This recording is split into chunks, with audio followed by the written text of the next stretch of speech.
Hello, and welcome to Story Time. Do you know what happens when a car breaks down? With Tom involved, things never quite turn out like they should. Tom heard a noise while out walking one day. A cute, stylish car was now coming his way. "It's Angela," he thought. "What a nice sight to see." He waved and was glad when she waved back happily. But crash went the car, straight into a pole. When waving Angela lost all her motor control. "I can fix it," said Tom. "I'll be done in a jiff." But Angela sighed and climbed out with a sniff. Tom set to work quickly. He didn't show fear. Though Angela's worries were felt loud and clear, he came up with a car that he'd sure drive with pride. But Angela paled and just wanted to hide. "I can't drive this small car. Oh, what would people say?" But Tom thought there might yet still be one more way. He tinkered some more, brought the car down to size, and his friends stared in shock at her shiny new prize. "It's perfect," she told him, which made his heart fly. She knew he was proud and a well-meaning guy. But still, she had doubts. On the seat, did she look strange? Tom said, "Just a minute," and again rearranged. As he got back to work, sweat poured down his poor brow. He hoped this new version would make her happy now. "But what if I fall? It has only 2 wheels." Tom thought, and he said, "Well, I'll make you a deal. Try these," offered Tom, giving Angela new shoes. She knew it was an offer she just couldn't refuse. "That's the way to my heart," thought Angela with glee. But still, Tom thought his plan was just not quite ready. "I've got it!" he cried, looking at the car door. And before he knew it, they both started to soar. Over valleys and rivers, they flew and they flew. Such a good day it was, so thought Tom. How about you? Today, Tom's got a new tablet that does magical things. Let's begin. Tom got a new tablet. He deserved a treat. And in his excitement, sent out a tweet. "OMG," he typed, "time to download our apps." So he opened the App Store, and in a few taps, he had all their games, just begging to be played. But once he got poked, he realized the mistake he had made. This was no ordinary tablet. In fact, it was magic. It made the apps real. Whoa, what a gadget! To test out his theory, he opened Ginger's app and unleashed all the games. They became real, just like that. Then, to see if the tablet worked just the same, soon Tom started opening everyone else's games. They didn't like that, no, not one little bit. So they started to chase him, to force him to quit. But he managed to flee and get up on the roof. This was a great place to hide. His plan was foolproof. More than anything, he wanted to see his sweetheart, so he hit on their Love Letters app and let the fun start. The magic made it real, just like their love. He sang her songs and showered her with petals from above. They went to Paris and danced, then went to sea in a boat. They shared a kiss that almost made him float. But then the game ended, and he was sad. Before remembering, it wasn't all bad. So he came down from the roof, said sorry before it was too late, and went to ask Angela out on a date. Talking Ginger really wants to go to school. Let's see what he gets up to. The 1st of September arrived. What a date! For the first day of school, thrilled Ginger couldn't wait. With backpack in hand, his excitement was growing. But Tom told him gently, "You're too small to be going." It was not Ginger's turn, no, he just wasn't ready. What a blow to the youngster, who turned sad and unsteady. Ginger was so discouraged. Yes, it was quite dramatic. Then he had a sly thought that would prove to be problematic. He snuck into Ben's lab, where he found a growth potion. The whole bottle he chugged in one swift and neat motion. As the potion went down, he began to feel weird. When he finished, to his great surprise, Ben appeared. "What on earth are you doing?" Ben asked his small friend, who was suddenly so giant he could not comprehend. Ginger said, "I want to be tall so I can go to school." Ben laughed and he laughed. That's not the right rule. Ben reversed Ginger's height with the drink normal size and told him his actions were wild and unwise. "You need to be bigger, you silly little guy," which gave Ginger inspiration for another mixture to try. He snuck back in the lab and found a brew for Big Cat. Then he rolled to the schoolyard enormously fat. His friends pointed and laughed, saying, "Size isn't essential. You need to grow up," advice Ginger thought had enormous potential. One more potion he guzzled. This time, grown-up cat. Ginger became an old man, almost right off the bat. He was less of a student and more a school teacher, stuck in front of the class with his aging gray features. Ginger soon fled the schoolroom and ran back to Ben's lab, where there was one last liquid that he needed to grab. He finally drank Kitten and told Tom with no fear, "I decided to wait. School will still be there next year." Today, Talking Angela is looking for some peace and quiet. Let's begin.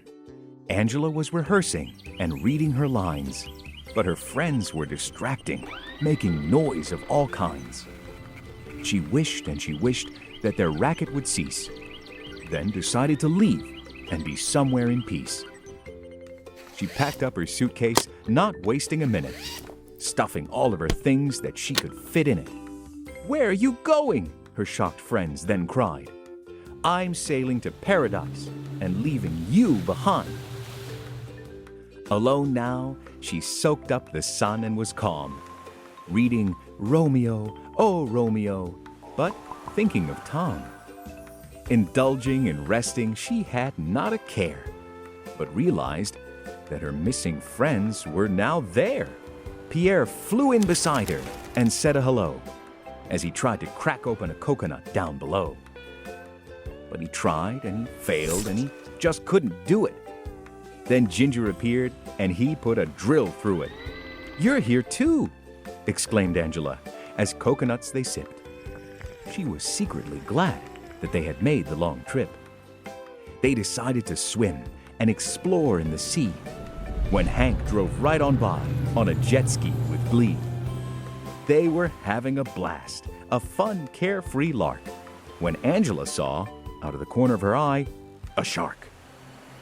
"Oh no!" Angela shouted as into the water she fell. She was scared because she could not swim very well. Then Ben came upon them in a submarine, and the big scary shark quickly fled the scene. Angela was glad her friends could lend her a hand, but missed Tom when she saw a familiar figure in the sand. With the head of a dragon, her friends quickly fled, but she knew it was the one that she wanted instead. Removing the mask, they were together at last. "Did you miss me?" said Tom. Said Angela, "Don't even ask." Today, Ben's searching for aliens. Let's begin. Ben was sitting around waiting for inspiration to appear, when suddenly he had an awesome, out-of-this-world idea. "I'll create an alien detector and prove they exist." So he started to write out an epic to-do list. But then he remembered Hank was his assistant, and the chance of him helping would be truly distant. And Ben was right. Hank got in the way, bumping and poking and annoying Ben all through the day. So Ben kicked him out and went up to the roof to assemble his detector and collect the proof. For hours he waited and watched his device, but the chair was so cozy and comfy and nice that soon his eyes closed and he drifted off to sleep. Then suddenly woke as he heard a loud bleep. It must be an alien up in the skies. He woke up his friends to share the surprise. He called up the gang, who were astonished to know Ben's machine had discovered a real UFO. His friends were so proud of what Ben had done, the next day they threw him a party with all kinds of fun. They gave him a cake, and they sang him a tune, and the gadget was bleeping all afternoon. But during the party, someone called on the phone. Tom picked it up and let out a groan. The word had got out about the contraption. The police had heard and decided to take action. They were coming to take away all of Ben's proof. Determined to stop them, Ben climbed the roof. Imagine his shock when he saw it was Hank. Not an alien in sight, it was all just a prank. He went to tell the others what he thought to be true. Aliens weren't real, as far as he knew. What's the best thing for talking Angela? Let's watch the story and find out. Ben worked in his lab, hastily creating a brew. When he felt quite discouraged, yes, that much was true, he mixed and he mixed some of this, some of those, till a smell wafted out that astonished his nose. Then he heard a loud voice as through the window Tom spoke. "Ben, what are you doing? This looks like a joke." "I'm working," said Ben. "I see you too have flowers?" "Yes, I'm off to see Angela in a few hours." Tom went, and Ben thought, perfume is the better gift. Let's put to the test the full strength of one whiff. Ben set to work quickly, all stirring and boiling, urged on by Tom's gift that he soon would be spoiling. So to a textbook he went, consulting a chapter. He'd keep the perfume, but for Angela, he'd adapt for her. A flower with chemistry, he couldn't go wrong. A huge super plant was Ben's answer all along. He created the flower. The outcome looked bright. He knew that this brand new solution was right. Ben set off for Angela's to test out his theory. After this long experiment, he began to grow weary. Presenting the super plant was the easy part.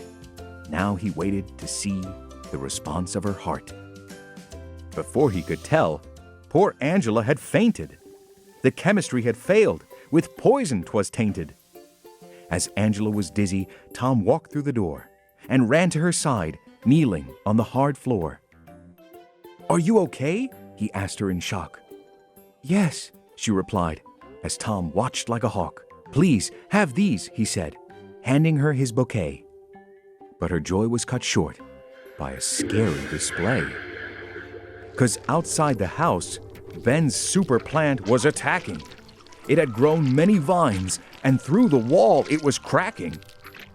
Ben was quick to respond with a sharp and clear head, pouring extra perfume in the flower pot instead. That did the trick. Yes, the super plant died, and Tom, Ben, and Angela were now safe inside. Tom's small, simple flowers were all that remained, a reminder of kindness and the lessons that were gained. Are you ready to travel the world with Angela? Let's begin. Angela sat in the garden, enjoying her tea, dreaming of the wide world that she had yet to see. She watched the big globe as it turned and it twirled. I wish the world could see me, and I could see the whole world. Her friends knew there were many cool ways to explore. With the click of a button, they could open many doors. So Ginger thought, where should we take our good friend? And just like that, she was off, swimming in the deep end. For from out of the blue, there came a large wave, flowing into her garden. Sharks! That made her less brave. In a panic, she cried and tried not to get eaten. This was no fun at all, and Ginger knew he was beaten. Ben stepped up to the plate to save our nervous maiden, sending her off somewhere cold that was safer to stay in. There she shivered and quivered with the bitterest chill. With Tom's help, she got warmer, and then warmer still. Landing in the mild tropics was oh so much better, but her coat wouldn't do in this hot, sunny weather. So she fashioned an outfit that quickly set the scene. At last, she could finally see and be seen. Yet before she could savor this much warmer chance, Pierre hit the button and sent her right off to France. She didn't fit in with her beach costume here. People stared, and she just wished she could disappear. Where to next, thought poor Angela, just desperate to leave, as Tom had a costume and a trick up his sleeve. Angela landed on a stage with surprise, but with joy. This was where she belonged, doing what she enjoyed. From the screams of the crowd, the admiration was clear, but there was one in particular yelling an extra loud cheer. Tom gave his star flowers and bowed down on all fours, saying, "This is your world, and the whole world will be yours." Today, Talking Tom and the gang are on a treasure hunt. Let's find out what happens. While watching TV, the gang found inspiration for finding buried treasure in a nearby location. Said Angela shyly, "Can you find some for me?" Hank, Ben, Tom, and Ginger cried, "Absolutely!" So they all got to work to impress their fair friend. Each was sure they'd find something cool in the end. Hank and Ginger battled for a coin, their very first find. But Tom and Ben had much bigger plans in mind. With his friends in a fight that they just wouldn't stop, Tom put on his thinking cap and went to the shop. He rented the hugest and most awesome bulldozer. To finding buried treasure, he was one giant step closer. He zoomed and he roomed and then found a big box. But it wasn't a treasure, just a toy to his shock. Meanwhile, Ben was determined to build his own car. To find treasure for Angela, he would hunt wide and far. Ben knew he looked silly and he knew he looked strange as he tested the machine in a very small range. With a mind of its own, the car took off like a shot, leaving the inventor to follow and run quite a lot.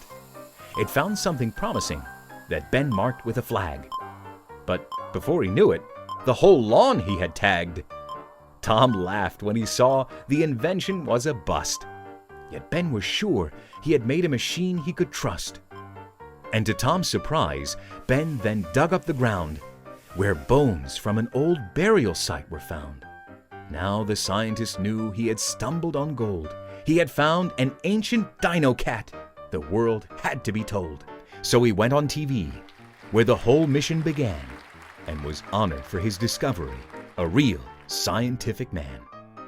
Angela was impressed, and with some reluctant displeasure, at last Tom agreed there are more important things than treasure. Do you want to know Talking Ginger's Christmas wish? Well, you'll have to watch to find out. Tom and Ginger were drawing and painting away when Ginger thought, "Soon it will be Christmas Day. I know what will make this fine day even better. Let's plan out my presents and write Santa a letter."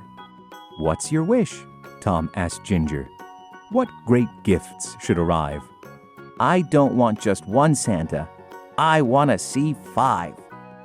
5 Santas? Tom puzzled. "What's wrong with just one?" Ginger shrugged. 5 Santas would just be so much more fun. Once the letter was written, to the mailbox Tom walked, and there he met Ben, where the two friends could talk.